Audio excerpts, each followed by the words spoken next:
ওয়ালাইকুম গাইস, আপনারা সবাই ভালো আছেন আমি জানি, আমিও ভালো আছি। এই আমার এই ছোটোখাটো ব্যবসাটা দিয়ে আমার হচ্ছে না, তারপরে কোনো রকম চলতেছে।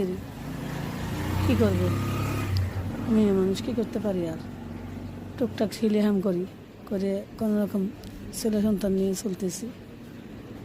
আশা করি একটু প্রতিষ্ঠানটা একটু বড় করার জন্য, আর্থিক অবস্থা খারাপ জন্য পারতেছি না ব্যবসাটা বড় করতে।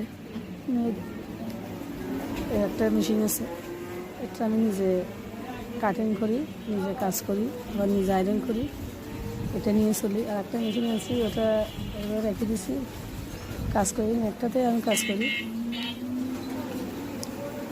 টাকা পয়সার আর্থিক অবস্থার কারণে দোকানে তো মাল তুলতে পারতেছি না, আর সেন্টারও ভালো না, ভালো একটা সেন্টারও দোকান নিতে পারতেছি না টাকা পয়সার জন্য। ভালো একটা সেন্টারে গেলে 4-5 লাখ টাকা অ্যাডভান্স খুঁজে, এই খুঁজে সে খুঁজে, এগুলা দেওয়ার মতন তো আমার নাই।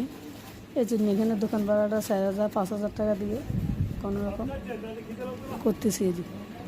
তারপরে হয় না, সারা বছর লস দিয়ে যায়।